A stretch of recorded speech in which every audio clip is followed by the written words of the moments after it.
Hi guys, நம்ம தமிழ் ரீச்சிங் டாட்டர் ஸ்டோனில் சீசன் 4 எபிசோட் 22 தான் பார்க்க போகிறோம். வீடியோக்குள்ள பார்த்துமே வீடியோக்கு லைக் கொடுத்துருங்க, இப்போ பண்ணிடுங்க. வாங்க வீடியோக்குள்ள போயிடலாம்.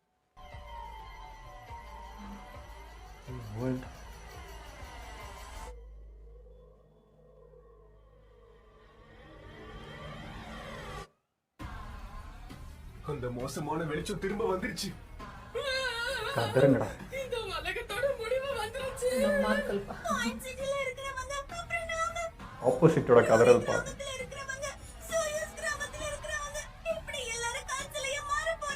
நம்பிக்கை செருக்கு இல்லாம பண்ண மாட்டான். இல்ல, அப்படி நடக்க வாய்ப்பே இல்ல. ஆனா இந்த முறை கல்சலியா மாறினதுக்கு அப்புறம் திரும்பவும் மனிதர்களா மாறியே ஆகணும்.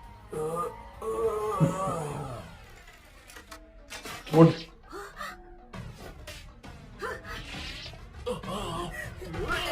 ஓடு. சூக்காவும் பிரான்சுவாவும் திட்டம் போட்ட மாதிரியே எல்லாரையும் காப்பாத்துறதுக்கு தான் இந்த இடத்துக்கு வந்திருப்பாங்க. அதிசய தெருவா உங்க பேக்ல தான் இருக்கணும். நம்ம கிட்ட வாங்கி வச்ச பொருளை போய் பாருங்க. கண்டிப்பா அதிசய தெருவா அதுலதான் இருக்கணும். ஆமா. சிங்கு டீம்ல இருக்கவங்க இந்த திரவத்தை இழந்துட்டாங்க. இத கொண்டு போய் அங்க கொடுத்தாகணும். இப்ப இந்த திரவம் இருக்கிற ஒரே இடம்னு பார்த்தோம்னா அது நோவா சார்க்கு தான்.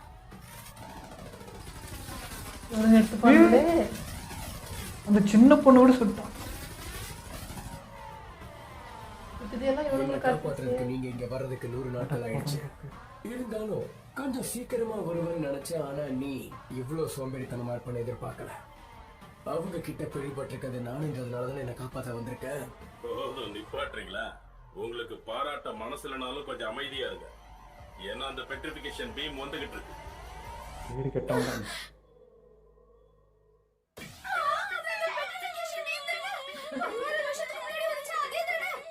துல்லியமா நேரத்தை கணக்கிட்டு அந்த அதிசய திரவத்தை விட்டு அஞ்சு நம்ம தலைக்கு மேல விட வாய்ப்பு இருக்கு.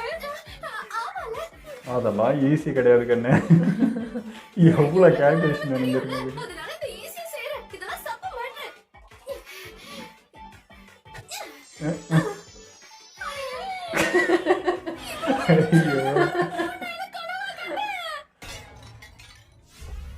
போச்சு. பட் இவங்கள்ட்ட ஒரு செட்டு பேக் இருக்கு, அதனால ஏதாவது மிச்சம் இருந்தால் கிடைக்கும். இருக்கிறதுலாம் பிரச்சனை இல்லடா, பண்ணும் போதே மாறணும்டா. அப்பதான் சரியா இருக்கும். ஏன்னா போன தடவை மாதிரியே இந்த பீம் அதே வேகத்துல வருதுன்னா கண்ணு கெட்டுற தூரத்துல நம்ம அந்த பீமை பார்க்கும் போதே அது அட என்னது இது? அந்த அதிசய திரவம் வச்ச இடத்துல காணுமே. எப்படி?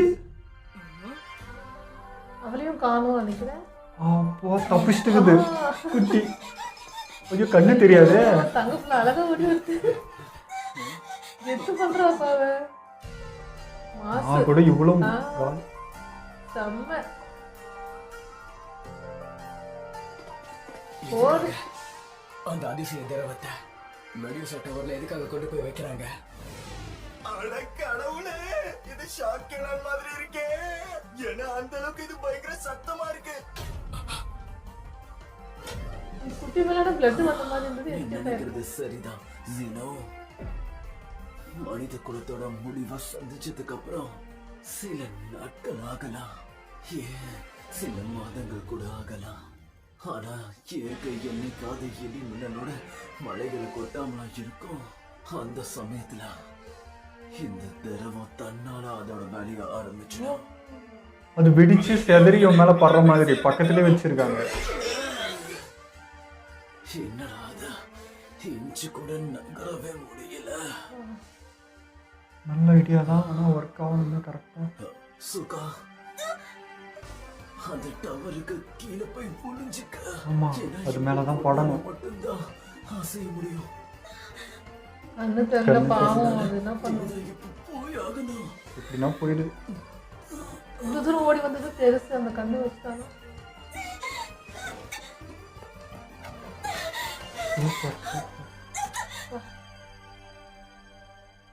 அந்த டாக்டர் வந்து பக்கத்துலேயே உக்காந்துட கூடாது, அதான் பிரச்சனை. இப்போ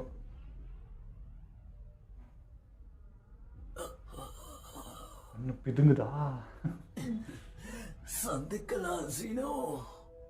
இந்த சில நாட்கள்ல சில மாதங்கள்ல மனித குலம் மீண்டும் வர வரைக்கும் வாய்ப்பு இருந்தா மறுபடியும் சந்திக்கலாம்.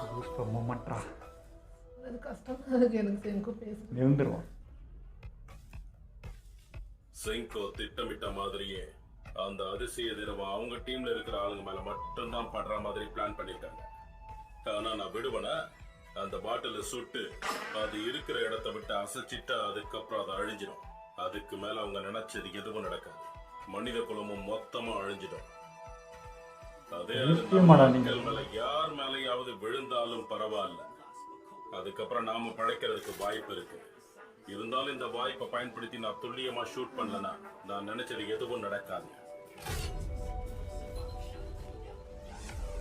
வைத்தியம் முத்தி போயிட்டு பல்லாயிரம் வருடங்களுக்கு முன்னாடி ஏற்பட்ட பேரிடர் மாதிரியே கண்ணு கெட்டின தூரத்துல தெரிஞ்சதுக்கு அப்புறம் வெறும் 56 நொடிகள்ல அது நம்மள வந்து சேர்ந்துடும். ஆஹா, இது என்ன ஒரு அற்புதமான இவனும் பக்கத்தே நிக்கிறான். இவன் மேலேயும் தெரிஞ்சிச்சுன்னா இதுதான் இடிப்பாரு. அறிவியல். இதோட அழக பத்தி இந்த முட்டாள்களால புரிஞ்சுக்க முடியலனாலும் அதிகாரத்துக்காக எல்லாரும் முட்டாள்தனமா சண்டை போட்டுக்கிட்டாங்க. இங்க பாரு சென்கு, நம்மள மாதிரியான ஆட்கள் புது உலகத்தை சரியான பாதையில தலைமை தாங்கி வழி நடத்துறது நம்மளோட கடமை. ஏன்னா நாம ஆரம்பத்துல இருந்தே நீயும் நானும் ஒரே மாதிரி தானே இருந்திருக்கோம். அப்படி இருக்கும்போது நாம ஏன் ஒரே பாதையில ஒண்ணு சேர்ந்து போக கூடாது? இப்போ வந்து கிளி இவ்வளோ பண்ணி பதில்தான் நான் பல வருடங்களுக்கு முன்னாடியே சொன்னனே. இந்த உலகத்தை என் காலுக்கு கீழே வச்சு வழி நடத்துறதுல எனக்கு விருப்பம் இல்லைன்னு.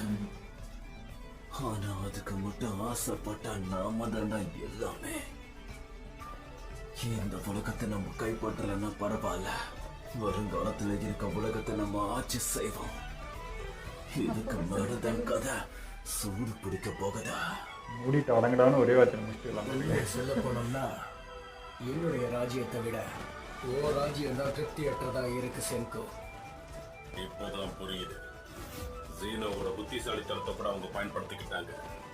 அந்த வகையில பார்த்தா நாம பெட்ரிஃபை ஆனா கூட ஜீனோவுக்கு தெரிஞ்ச சயின்ஸை வச்சு நம்மளை திரும்ப கொண்டு வர பார்ப்பாங்க.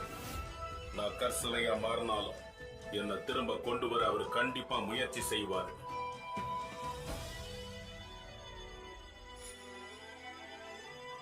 இன்னும் சொல்றேன் அது எதுன்னா மாறிட்டான் கல்ல.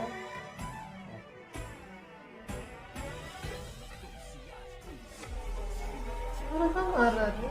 பசங்களா, இந்த வாட்டி என்னமோ நீங்க ஜெயிச்சிருக்க.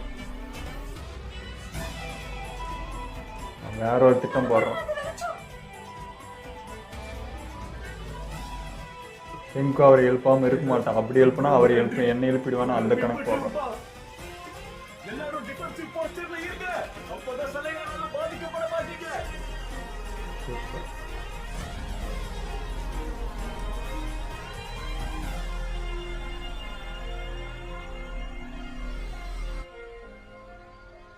ஏன்னா நின்னாதான் உடையிறது அது இது. நான் அவன் குனிஞ்சிட்டா அப்படி நிற்கிறேன்.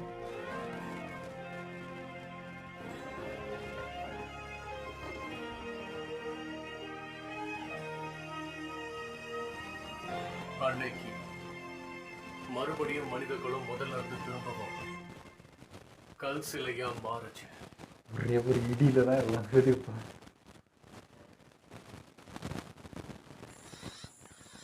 அந்த நிலம் யாரும் காட்டுவாங்கன்னு பாக்குறேன்.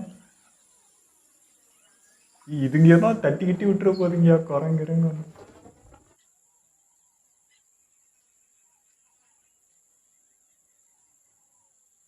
எத்தனை மாசம் ஆச்சுன்னு தெரியலையே. உஷாரா இங்கேயே நிக்கிறான்.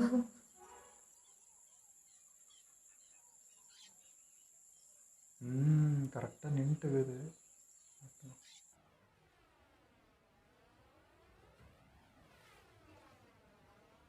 பறவைங்களாம் எஸ்கேப் ஆயிட்டு இருக்குது. எப்படி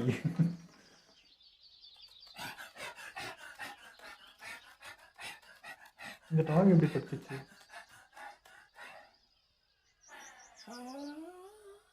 ஏதோ பண்ண போகுதுன்னு நினைக்கிறேன். மனுஷங்களை மட்டும் அட்டாக் பண்ணிக்குதா? அப்போ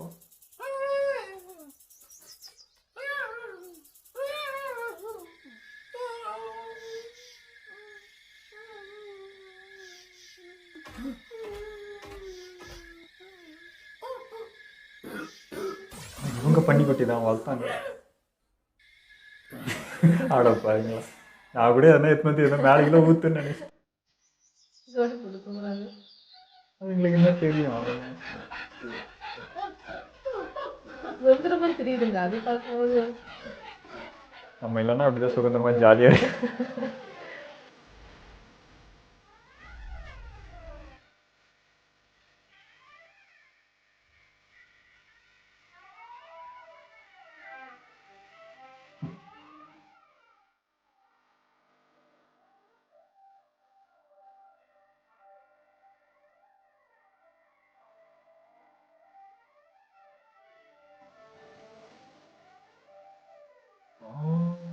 பல மாசம் ஆகிட்டு இது.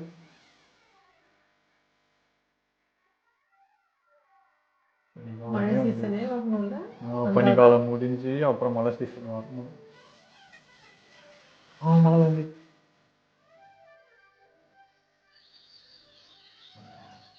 ஒரு புயல் ஆச்சு தொலையேன்.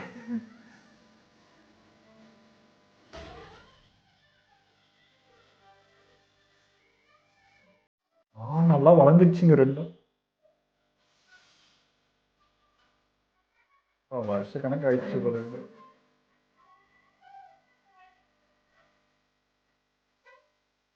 ஒரே ஒரு தருணம்.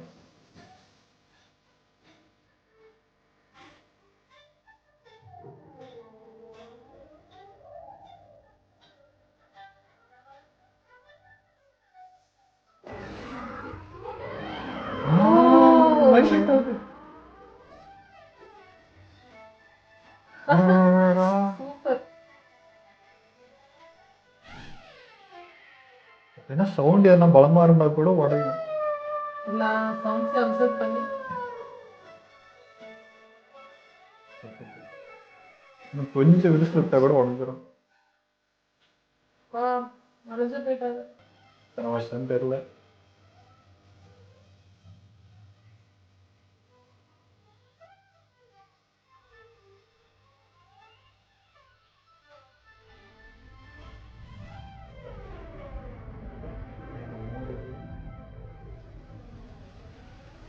ஒரே ஒரு இடி.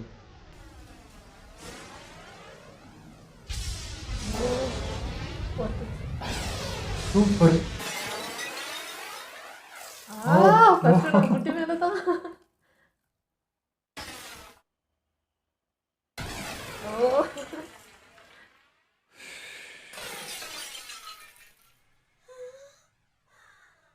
ஆனா இவ ஃபர்ஸ்ட் ரொம்ப சந்தோஷமா இருக்கு. ஐயோ இது கண்ணு தெரியாது, எப்படி திரவத்தை தேடி கண்டுபிடிச்சு எடுத்து ஊத்தம்.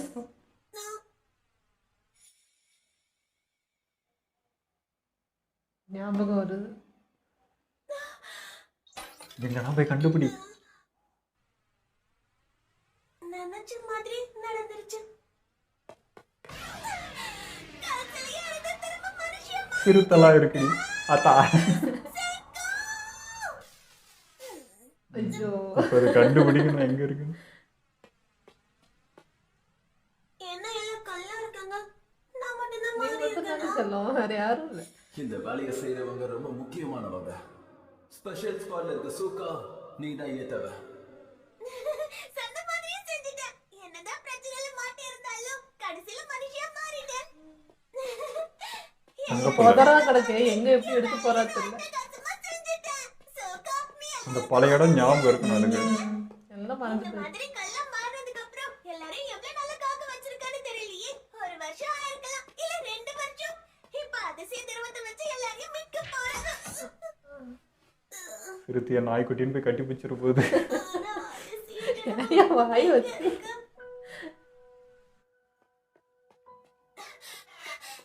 கண்ணு வேற சரியா தெரியல. அதனால நம்ம வச்சிருந்த ஹெல்மெட் கண்ணாடி எங்க இருக்குன்னு தேடணும். ஓ போச்சு, ஏதோ வாழை பிடிச்சிட்டா. பாம்பா நல்ல வேளை இந்த குரங்கா? கீழே விழல. ஆமாம், ஐயோ ஐயோ அச்சச்சோ. இருக்கிறது அமேசான் காட்டுக்குள்ள. நல்ல வேலை கடிக்கல.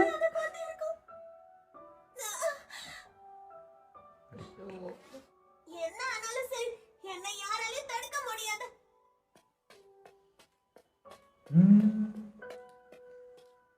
ஒரே ஒரு தடவை கிடச்சுன்னா போதும். ஐ, கண்டுபிடிச்சாச்சு. இவ்வளோ ஞாபகமா உனக்கு, பரவாயில்லையே. இப்ப போய் அந்த அதிசய திரவத்தை கண்டுபிடிக்கலாம்.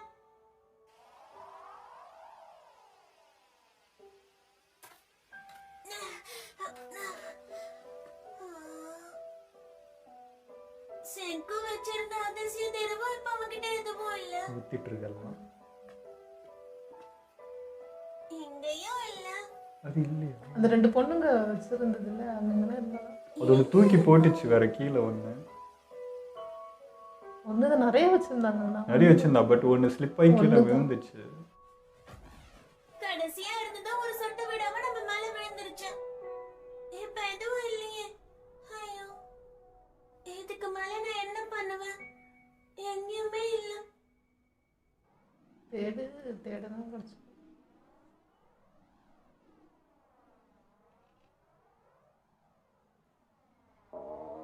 ஐயோ பசி. குட்.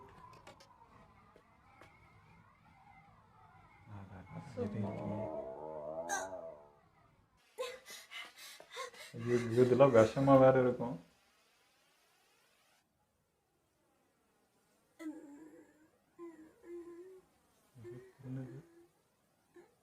என்னமோ தெரியல, பசி பயங்கரமா இருக்கு. இப்ப இருக்கிற இந்த உணவும் காலி ஆயிடுச்சு அப்படின்னா நான் சாப்பிட எதுவும் இருக்காதே. அப்போ யாருமே இல்லாத தனிமையில நான் இறந்து போக வேண்டியதுதான். நேச்சர் காப்பாற்றும். அது என்ன பண்ணும்? குழந்தைல என்னதான் இருந்தாலும் பின்னாடி தெம்பா தேடுமாண்ணா கிடைக்கும். நம்மளா அந்த வயசுல இப்படி விட்டா அவ்வளோதான் காதலியே சேர்த்து விடு.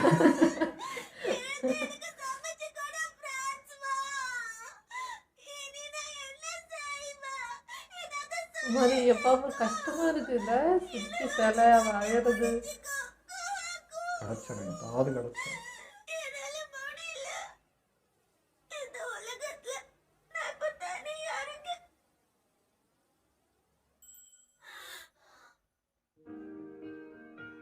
இப்படிதான் செங்கும் ஃபர்ஸ்ட் இருந்தான் இல்லையா? விடாமுயற்சி.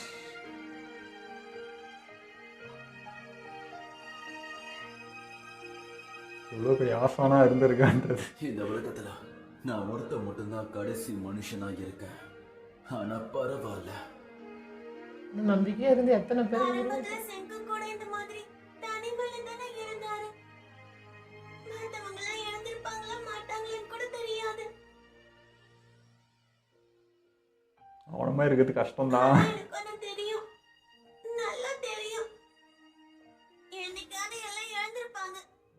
அதுக்கு அந்த அதிசய திரவத்தை கண்டுபிடிச்சா போதும். Very good. எல்லாரோட கலசல எங்கன்னு நான் தேடி கண்டுபிடிக்கணும்.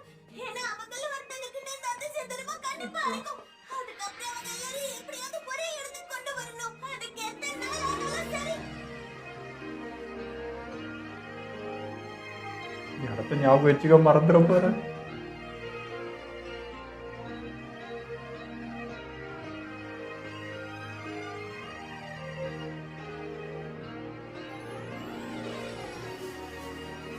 சொல்ல முடியும், இந்த குரங்கு கூட என்ன எடுத்து வச்சிருந்தாலும் வச்சுன்னு இருக்கும்.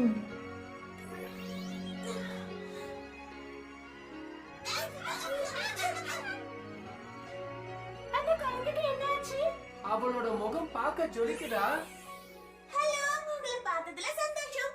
என் பேரு சோகா. நான் ஒரு மனுஷி. எனக்கு போன எபிசோடு பார்த்ததுலேருந்தே அந்த கேள்வியோட தான் முடிச்சு. அது எப்படா திரும்ப இவ்வளோ உலகமே மாறிச்சுன்னா எப்படி திரும்ப வருவாங்க? ஒருவேளை அந்த ஊரில் பண்ண மாதிரிலாம் லைனாக நின்று பண்ணுவாங்களா? அப்படியே இருந்தாலும் இவன் எப்படா விட்டுருவான்? அது லைனாக நிற்கிற வரைக்கும் அவனை வேலை சோப்பினா இருப்பான், அதை சுட்டுருவானே அப்படின்னு எக்கச்சக்க கொஸ்டின் இருந்தது. பார்த்தா அந்த இடத்த நிற்க வச்சு அது மேலே அந்த திரவத்தை வச்சுட்டு ஒரு இடி எப்போனா இடிக்கிறப்போ அது படுவில்லன்னு சொல்லி யோசிச்சதுல எப்பா சாமி அப்படின்றது எல்லாம் காட் லெவல் மூலைங்க. அது இது நம்மளுக்கு ஒரு சொட்டு கூட நம்ம எதிர்பார்க்கல, இப்படி ஒரு திங்கிங்கே நம்மளுக்கு வரல. இது எப்படி யோசிச்சாங்கன்றது எனக்கு அப்படி இருந்தது. நிஜமாவே அப்படியே உடம்புலாம் சிறுத்துச்சு. வேற லெவல் பிளானாக இருந்தது. அது சக்ஸஸாக ஆயிடுச்சுப்பா. ரொம்ப வருஷம் ஆயிடுச்சு தான், பட் ஆயிடுச்சு. இவன் என்ன சொல்றது, கடைசி நிமிஷத்தில் சுற்றுலான்னு நினைச்சான். சுட்டா டோட்டலாக ஆஃப் ஆகிடும்னு சொல்லிட்டு அது என்ன பண்ணிச்சு, அவன் இருந்தால் கண்டிப்பாக இவனை எழுப்பான், இவன் இருந்தால் கண்டிப்பாக என்னை எழுப்பாமல் இருக்க மாட்டான்னு சொல்லி சுடாம விட்டான்னு நினைக்கிறேன். ஸோ இப்போ எழுந்துச்சு திரும்ப அது ஸ்டார்டிங்கில் இருந்து. ஆனால் இந்த குட்டி தான் பயங்கரமான வேலைலாம் பண்ண செம்ம மாஸ் பண்ணான். ஃபர்ஸ்ட்லேயும் அவன் தான் ஓடி காப்பாற்றி எடுத்துகிட்டு வந்தது அந்த கண்ணு தெரியாமல் எடுத்துகிட்டு வந்து இப்போ எழுந்ததுக்கு அப்புறமும் தனியாக அது எல்லாத்தையும் போராடுறதெல்லாம் பார்க்கும்போது குட்டி வேறு லெவல் பண்ணுறாங்க. ஆமாம், என்னதான் இருந்தாலும் குழந்தைங்க அந்த அந்த இடத்துல இருந்து யோசிச்சு பார்க்குறேன், அந்த வயசுக்கு நம்ம உலகமே இல்லை, யாருமே நம்ம மட்டும்தான் அப்படின்னா எப்படி இருக்கும் அது. இப்போ அந்த இடத்துல தைரியமாக நின்று அது பண்ணுறதுன்றதே பெரிய விஷயம். அந்த டைமுக்கு அவள் வந்து செங்குவை யோசித்தாலும் செங்கு மாதிரி ஒரு மனுஷன் இருக்கிறதே அபூர்வம். எக்ஸ்பீரியன்ஸான ஆள், ஒரு வயசான ஆள் கூட அவன் அளவுக்கு உறுதியாக அது எல்லாத்தையுமே டேக் இட் ஈஸியாக எடுத்துக்கிறது வந்து அவ்வளோ சுலபம் இல்லை. ஸோ அது ஒரு இன்ஸ்பயர் எடுத்துக்கிட்டான். அவனே ஃபஸ்ட் டைம் எழுறப்ப இப்படி தானே இருந்திருப்பான், அவனை மேலே நம்மளும் ட்ரை பண்ணுவோம், வெயிட் பண்ணுவோம், கண்டிப்பாக நடக்கும்னு சொல்லிட்டு அதுக்கு ஒரு நம்பிக்கை கொடுத்துச்சு. அந்த ஆசான் மூலயமா அது வந்தது வந்து அப்படியே பெருமிதமாக இருந்தது. ஸோ அது எடுத்துக்கிச்சு, கண்டிப்பாக எங்கன்னா இருக்கும், இருக்காமல் இருக்காது. இத்தனை பேர்கிட்ட இருக்குன்னா எங்கன்னா இருந்திருக்குது. இந்த குரங்குங்கெல்லாம் கூட எதனா எத்தனை போய் வச்சிருக்கலாம், ஏதாவது ஒன்று இருக்கும். ஆனால் அந்த குட்டி அழகாக போய் தேடி எடுத்துன்னு திரும்ப வந்தது. ரொம்ப தூரம் போயிட்டு திரும்ப வழி தெரியாமல் மாட்டிச்சுன்னா அது வேற ஒரு பிரச்சனை. ப்ளஸ் இருக்கிறது அமேசான் காட்டுக்குள்ளே, ஒரு சின்ன பூச்சி எதனா ஒன்று கச்சிச்சுன்னா கூட விஷம். ஸோ அவ்வளோ சீரியஸான இடம். இப்போ பழங்கள்லாம் வச்சுங்குது, அது கூட பார்த்து சாப்பிடணும். இவள் காட்டு இதுவில் இருந்தவ தான். நான் இவளுக்கு ஓரளவுக்கு ஐடியா இருக்கும், சர்வே பண்ணிடும். பட் இடம் மட்டும் பார்த்து வச்சுட்டு அழகாக வந்துச்சுன்னா முடிச்சிடும், கிடச்சிருன்ற நம்பிக்கை. ஏன்னா இதுவே பார்த்தீங்கன்னா அதிசயத்தில் அதிசயமாக நடக்கிற ஒரு விஷயம் நடந்துச்சு. இன்னும் அது கைக்கு தயார் பண்ணி வச்சிருக்கிறது, அது எடுத்துகிட்டு வந்த செங்கு மேலே ஊற்றிட்டா போதும், அவன் ஸ்டார்ட் ஆகிடும். பார்க்கலாம். எனக்கும் அந்த செல்லக்குட்டி திங்க் பண்ண மாதிரி தான். இப்போ நம்ம இவ்வளோ எபிசோட் பார்த்துட்டு இங்கே வந்து நின்னாலும் செங்கும் நிறைய இடத்துல பாசிட்டிவாக எல்லாம் சிரிச்சுட்டு ஹேண்டில் பண்ணி அப்படி பார்த்தாலுமே இப்போ இவ சொல்லும்போது நமக்குமே அது ஃபீல் ஆகுது. ஃபர்ஸ்ட் எபிசோட்லேருந்து பார்த்த விஷயங்கள்ல ஞாபகம் வருது, எப்படிலாம் வந்தாலும் எப்படி இருந்திருக்கும் அப்படின்ட்டு. அவன் சிரிச்சுட்டு சொல்கிறதுனால நமக்கு அது பெருசாக இல்லைனாலும் இப்போ இந்த குட்டி மூலம் அதை திரும்ப கேட்கும்போது நமக்கே அது பயங்கரமாக ஹார்டாக ஹிட் ஆகுது. இப்போ எப்படி இருந்திருப்பாள், எவ்வளோ பெரிய விஷயம் அது அப்படின்னு இன்னும் அதிகமாக திங்க் பண்ண வைக்குது. அந்த அந்த ஃபீலே நம்மளை பட விடலாம, இவ்வளோ கஷ்டன்றதே நம்மளை ஃபீல் எந்த இடத்துலையுமே. ஏன்னா அவன் தயாரித்த விஷயம், அவன் கண்டுபிடிச்ச விஷயம், இதெல்லாம் வந்து பெரிய பெரிய விஷயங்கள், எவ்வளோ டப்புன்னு நம்ம சொல்லிகிட்டே தான் இருப்போம். ஆனால் அந்த ஃபீலே காட்டாமல் சிரித்து அங்கே இருக்கிறவங்க யாரையும் பயமுறுத்தாமல், அது கஷ்டம்டான்றதே புரியாமல் அது வந்து அழகாக எடுத்துகிட்டு போவான். அது அந்த மாதிரி ஒரு மனுஷனால் தான் முடியும். ஆனால் தான் இந்த ஜீனோ டாக்டர் கூட வந்து அவனை மாதிரி இருக்கிறது கஷ்டம், அவன் தான் வந்து கிரியேட் பண்ணுறதுன்னு அவருக்கு புரியுது. புரிஞ்சாலுமே ஏன் அப்படி நடந்துக்கிறீங்கன்ற மாதிரி தான் எனக்கு. அவன் இன்னும் தருக்காம பாருங்க, ஸ்டாண்டே அவன் கொலை காண்டாயிடுச்சு. என்னடா மனுஷன் இல்லான்றமே. அந்த சின்ன பொண்ணுங்க அதை கூட சுட்டுட்டான்றப்போ அப்படியே வெறி ஆயிடுச்சு. நல்ல வேலை இது குழந்தை எஸ்கேப் ஆகிட்டுக்குது, அதை கூட பார்க்காம சுட்டான்றப்போ நீ என்ன லிஸ்ட்டில் சேர்க்குதுன்னே தெரில. ஸோ டோட்டலாக ஒரு மாதிரி சைக்கமாக பைத்தியம் மாதிரி ஆகிட்டாங்க. அவன் சொல்கிறது தான் அப்படின்னு சொல்லிட்டு எதை பார்த்துமே இது பண்ணாமல் பண்ணிட்டான். கடைசி ஒரு நிமிஷத்தில் தான் ஏதோ கொஞ்சம் புத்தி வந்துச்சு, அது கூட ஒரு சுயநலமான புத்தி தான் அது. ஸோ அதனால் நின்றுச்சு, அதனால் சக்ஸஸ் ஆச்சு. ஏதோ ஒன்று ஒரு சின்ன சின்ன இதுவும் நம்மளை காப்பாற்றி திரும்ப ஆரம்பிக்கிறதுக்கு ஸ்டார்ட் ஆகிருக்கு. பார்க்கலாம். ஆனால் நிறைய பேர் வந்து தனிமை சந்தோஷம் அப்படின்னு சொல்லுவாங்க. அதுக்குள்ளே போகிற வரைக்கும் அது அப்படி அந்த திங்கிங் இருக்கும், நம்ம தனியாக தான் ஜாலியாக இருக்கலாம் அப்படின்ட்டு. பட் அதுக்குள்ளே போகும்போது தான் அதை ஃபீல் பண்ணும்போது தான் இவ்வளோ கஷ்டம்னு தெரியும். இப்பயும் நிறைய பேர் பார்த்தீங்கன்னா அப்படி தானே, இதெல்லாம் செட் ஆகாது, நம்ம வந்து தனியாக. நிறைய பேர் இப்போ ஃபேமிலிஸை எவ்வளோ பிரிஞ்சு தனியாக போகணும் இப்போ யாருக்குள்ளேயும் ஒரு சந்தோஷம் இல்லை, ஒரு கனெக்ட் இல்லை, இப்படி தான் ஆகிட்டு இருக்கு. பட் ஆனால் திங்கிங் மட்டும் எப்படி இருக்குன்னா, எல்லாம் நம்ம இப்படி போனால் நல்லாயிருக்கும், இல்லை இந்த உலகமே வந்து அழிஞ்சால் நல்லாயிருக்கும். யாராவது ஒருத்தருக்கான திங்கிங் நம்ம எப்பயாவது ஒன்று ஃபீல் பண்ணியிருப்போம், உலகம் ரொம்ப மோசமாக இருக்குது, அழிஞ்சால் நல்லாயிருக்கும், திரும்ப கிரியேட் ஆனால் நல்லாயிருக்கும், நம்மளும் கூட ஏதோ ஒரு இடத்துல திங்க் பண்ணியிருப்போம். பட் அது இங்கே பார்க்கும்போது இல்லை நல்லவங்களோ கெட்டவங்களோ மிக்ஸ்டாக இருந்தாலும் எல்லோரும் இருக்கணும், இல்லைன்னா அது ரொம்ப கொடுமைன்ற மாதிரி ஃபீல் ஆச்சு. இல்லை நம்ம எல்லாருமே டைலாக் சொல்லுவோம், நான் ஒன்றும் யாரையும் நம்பி இல்லை, நான் என்ன மட்டும் நம்பி இருக்கேன், எனக்கு யாரும் தேவையில்லை அப்படின்னு ஒரு கர்வத்தில் பேசுவோம். பட் இப்போ இந்த ஆத்தர் இந்த சின்ன பொண்ணு மூலிமா சொன்னார் பார்த்தீங்களா, ஒரு எதிர்பார்ப்பு இருந்துகிட்டே தான் இருக்கும். அவன் தான் ஏதாவது செஞ்சுருப்பான், இவன் இருந்தால் இது எனக்கு ஹெல்ப் பண்ணியிருப்பான் அப்படின்னு. அது எதுவுமே இல்லாத போது தான் நம்மளுக்கு அது தெரியும் நம்ம எவ்வளோ சார்ந்து இருக்கோம் இன்னொருத்தரன்றது. நம்ம வந்து யாரும் டிபெண்ட் பண்ண இல்லைன்னு நம்ம நினச்சின்னு இருப்போம். நீ தனியாகவே வீடு கட்டி ஒரு மாளிகை கட்டி வாழ்ந்தாலும் நீ 10 பேருக்கு ஒரு 10 பேர் உதவி இல்லைன்னா அவனால் வாழவே முடியாது. அதுதான் வந்து ரியாலிட்டி. அது வந்து அந்த தனிமையை உணர்றப்போ தான் தெரியும் நம்ம எவ்வளோ டிபெண்டடாக இருக்கோம், எவ்வளோ பேர் இந்த உலகத்தில் ஒருத்தருக்கு எவ்வளோ பேர் தேவைப்படுதுன்றது இந்த மாதிரி ஒரு இடத்துல நின்று பார்க்குறப்ப தான் நம்மளால் உணரவே முடியும். உங்கள் இதெல்லாம் வீடியோ முடிச்சுப்போம். மறக்காம ஷேர் பண்ணுங்கள், மறக்காமல் சப்ஸ்கிரைப் பண்ணிடுங்க.